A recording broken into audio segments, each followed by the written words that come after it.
자, 이 얘기부터 해야겠습니다. 당 얘기인데 어제 의총도 있고 이재명 대표가 뭐 중진 간담회도 하고 했는데 결국 오늘 검찰 소환에 불응하는 걸로 결정을 했습니다. 오늘 아침에 이재명 대표가 이제 의원들에게 텔레로 이제 문자를 보냈어요. 예, 예. 어, 출석에 응하지 않겠다. 음, 출석을 요구했던 이유가 서면 답변을 제출하지 않았기 때문에 직접 출석을 요구를 한 건데 네. 서면 답변서를 제출을 했다. 아마 어제 제출한 모양이에요. 예. 아까 아침 일찍 텔레 문자가 온 거 보니까는요. 음, 그래서 검찰 소환에 나가야 될 이유가 소멸되었다. 네. 뭐 그런 취지의 음, 텔레가 왔고, 그래서 이제 오늘 검찰 조사에 직접 응하지 않은 걸로 그렇게 이제 정리가 되었습니다. 네. 이게 이제 검찰이 이제 소환 요청을 한 것 자체 여기에 대한 비판도 민주당 내에서 많이 나왔었는데 어떻게 사실은 이게 보셨어요? 이제 검찰의 문제를 넘어선 네. 이제 권력의 정치 보복, 음, 정치 탄압이지 않겠습니까? 그리고 이것은 진작에 예견됐던 거죠. 네. 저만 하더라도 대선 선거 지원 유세할 때 이렇게 유세를 하고 다녔습니다. 음, 윤석열 정권이 들어서면은 정치 보복, 네. 정치 탄압이 자행될 것입니다. 음, 검찰 공화국이 될 것입니다. 검찰 공화국 됐죠. 네. 그리고 그 하에서 이제 정치 보복이 있을 거라고 우려를 했는데 혹시나가 역시나 된 거 아니겠습니까? 네. 이미 이제 정해진 수순대로 지금 가는 겁니다. 음. 반면에 이재명 대표나 저희들도 가만히 있을 수가 없는 것이죠. 네. 대표가 된 지 일주일도 채 안 됐는데 이렇게 소환 통보 오는 거는 이건 정치를 하지 말자는 겁니다. 이게 야당 대표를 인정하지 않겠다는 것이고요. 네. 그래서 결국에는 이제 전쟁이 시작된 겁니다. 전쟁이 시작되면서 정치는 사라져 버린 것이죠. 민생도 사라지고 네, 정치도 네, 사라지고. 궁극적으로 이것은 네. 여당이 집권 여당이 해서는 안 될 일을 하는 겁니다. 왜냐하면은 여당은 안정을 추구해야 되잖아요. 그렇죠. 여당 안정을 추구하면서 국정 운영을. 야당하고 협력하고 뭐 야당이 요구하는 거 있으면은 어느 정도 주면서 여당이 음. 하고 싶은 국정 운영을 해 나가는 거 아니겠어요? 네. 반면에 야당은 사실은 싸우고 싶어 하고 트집을 잡고 싶어 하고 전쟁을 하고 싶어 하는 게 야당의 속성이거든요. 근데 싸우고 싶은 야당에게 네.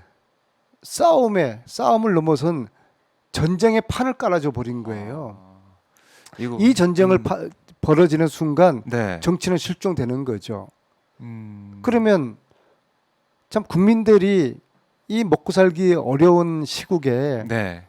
참 국민들이 불쌍하게 아. 되죠. 그러나 궁극적으로 이 국정 운영의 책임은 집권 여당에게 있는 거 아니겠습니까? 그래서 왜 이런 아사라판을 만드는지 네. 참으로 유감스럽습니다. 특히 이번 이 저는 기소할 것 같아요. 기소할 것 같다. 뭐딱 수순은 정해져 있다고 봅니다. 네. 그러면서 윤석열 정부는 보수 세력을 결집하려고 그러겠죠. 그래서 이 낮아진 국정 지지율을 네.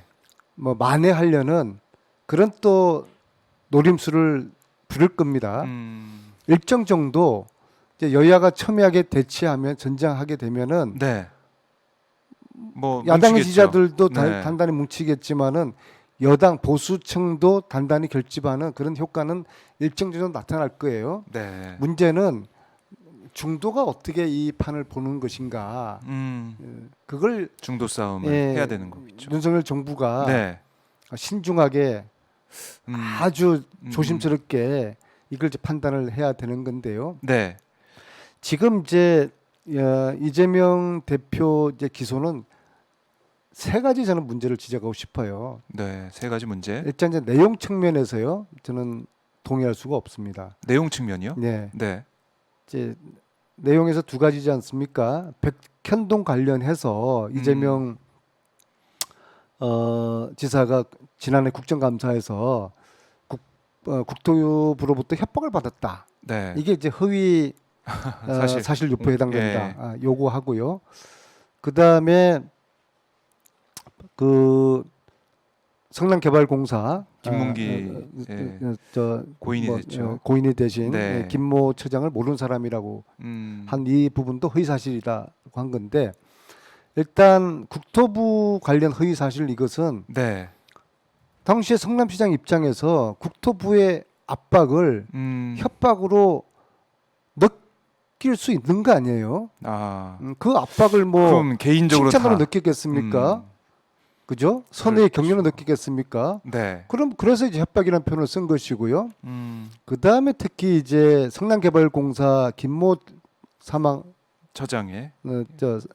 저 돌아가신 네. 김모 처장을 모른다고 한 것 같은 경우에는 제 지역구 오산만 하더라도 인구가 25만도 안 되는데 공무원하고 산하단체 직원들 합치면은 네. 한 1,500명에서 2,000명 가까이 돼요.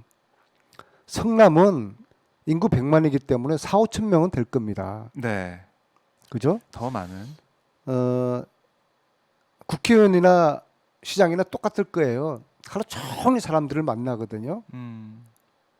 어떤 데는 일정이 20개가 있어요. 네. 어제 만난 사람도 잘 기억을 못 해요. 자, 근데 호주에 함께 뭐 저 가서 일정을 출장을 갔다. 예. 그런데도 모르냐? 예. 사진도 그것도요. 나왔어요. 예.